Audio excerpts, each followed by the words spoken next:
ಮಾಜಿ ಸಿಎಂ ಯಡಿಯೂರಪ್ಪಗೆ ತಾತ್ಕಾಲಿಕ ರಿಲೀಫ್ ಸಿಕ್ಕಿದೆ. ಬಿಎಸ್ವೈ ಬಂಧಿಸದಂತೆ ಆದೇಶವನ್ನ ಹೊರಡಿಸಿದೆ ಹೈಕೋರ್ಟ್.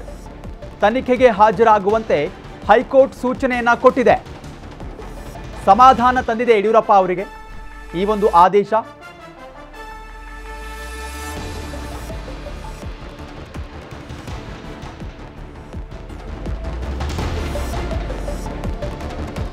ಇದೇ ವಿಚಾರಕ್ಕೆ ಸಂಬಂಧಪಟ್ಟಂಗೆ ಮತ್ತಷ್ಟು ಅಪ್ಡೇಟ್ಸ್ ಪಡಿತಾ ಹೋಗೋಣ. ನಮ್ಮ ಪ್ರತಿನಿಧಿ ಮುನಿರಾಜು ಲೈವ್ ಅಲ್ಲಿ ಕನೆಕ್ಟ್ ಆಗಿದ್ದಾರೆ. ಮುನಿರಾಜು, ನಾವು ಗಮನಿಸ್ತಾ ಇದ್ದೀವಿ ಯಡಿಯೂರಪ್ಪ ಅವರಿಗೆ ಒಂದು ತಾತ್ಕಾಲಿಕ ಸಮಾಧಾನ ಸಿಕ್ಕಿದೆ ಈಗ ಸದ್ಯಕ್ಕಂತೂ.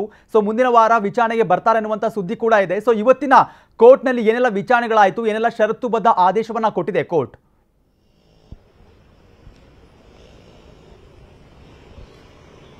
ಚೇತನ್, ಏನು ಯಡಿಯೂರಪ್ಪ ವಿರುದ್ಧ ಒಂದು ಪೋಕ್ಸೋ ಕೇಸ್ ರಿಜಿಸ್ಟರ್ ಆಗಿತ್ತು. ಆ ಒಂದು ಕೇಸ್ನಲ್ಲಿ ಸಿಐಡಿ ಅಧಿಕಾರಿಗಳು ಅವರನ್ನ ಬಂಧಿಸೋದಕ್ಕೂ ಕೂಡ ಪ್ರಯತ್ನ ಪಟ್ಟಿದ್ರು. ಇದೀಗ ಏನು ಈ ಒಂದು ಪ್ರಕರಣಕ್ಕೆ ಸಂಬಂಧಪಟ್ಟಂತೆ ನಿರೀಕ್ಷಣಾ ಜಾಮೀನು ಕೋರಿ ಈಗ ಯಡಿಯೂರಪ್ಪನವರು ಒಂದು ಹೈಕೋರ್ಟ್ನಲ್ಲಿ ಅರ್ಜಿ ಸಲ್ಲಿಕೆ ಮಾಡಿದ್ದು. ಈ ಒಂದು ಅರ್ಜಿಯ ವಿಚಾರಣೆಯನ್ನ ಇವತ್ತು ಹೈಕೋರ್ಟ್ ನಡೆಸಿದೆ. ಮತ್ತೆ ಯಡಿಯೂರಪ್ಪನವರಿಗೆ ಒಂದು ತಾತ್ಕಾಲಿಕ ರಿಲೀಫ್ ಅನ್ನು ಕೂಡ ಈಗ ಹೈಕೋರ್ಟ್ ಕೊಟ್ಟಿರೋದು. ಏನು ಮುಂದಿನ ವಿಚಾರಣೆವರೆಗೆ ಯಡಿಯೂರಪ್ಪನವರನ್ನ ಬಂಧಿಸಬಾರದು ಅಂತ ಈಗ ಹೈಕೋರ್ಟ್ ಒಂದು ಆದೇಶವನ್ನು ಕೂಡ ಕೊಟ್ಟಿದೆ. ಮತ್ತೆ ಜೂನ್ 17ನೇ ತಾರೀಕು ಯಡಿಯೂರಪ್ಪನವರು ಸಿಐಡಿ ಕಚೇರಿಗೆ ಹಾಜರಾಗಿ ವಿಚಾರಣೆಯನ್ನು ಎದುರಿಸಬೇಕು ಅಂತೇಳಿ ಈಗ ಹೈಕೋರ್ಟ್ ಒಂದು ಆದೇಶವನ್ನು ಕೂಡ ಕೊಟ್ಟಿರುವುದು.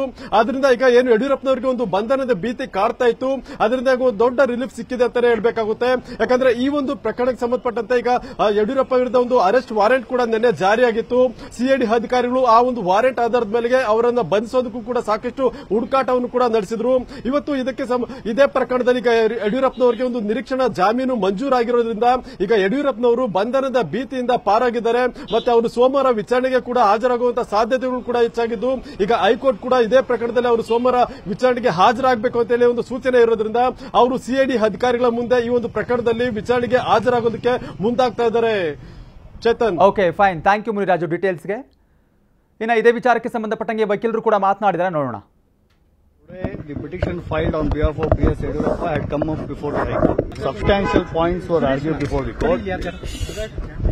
Mainly, that the action seems to be, we are suspicious that the action seems to be a malified one, a politically motivated one. On the ground that he has always cooperated with the investigation. Notice were given earlier also, he has participated. The last notice given, only 1 day's advance notice was given to him. So therefore, he, by preoccupied meetings, he was unavailable. He has voluntarily written a letter to the IO that he will be coming there and appearing on 17th. Despite this, the IO decided and the investigating agency decided to move the court and get a warrant. This raises serious doubts about their intention. So therefore, we had pleaded all these points before the court. Since we have voluntarily said we are going to appear on 17th and they wanted to arrest us somehow, the court has now put a hold on that. There won't be any more coercive steps against B.S. Yediyurappa. ಕನ್ನಡಿಗರ ಮೆಚ್ಚಿನ ನಿಮ್ಮ news 18 Kannada ಈಗ ವಾಟ್ಸ್ಆಪ್ನಲ್ಲಿಯೂ ಲಭ್ಯ. ಕರ್ನಾಟಕ ಮತ್ತು ದೇಶ ವಿದೇಶದ 360 degree ಸುದ್ದಿ ವಿವರವನ್ನ ನೀವು ನಿಮ್ಮ ಕೈ ಬೆರಳುಗಳಲ್ಲಿಯೇ ಪಡೆಯೋದಿಕ್ಕೆ ಈ QR ಕೋಡ್ ಅನ್ನು ಸ್ಕ್ಯಾನ್ ಮಾಡಿ.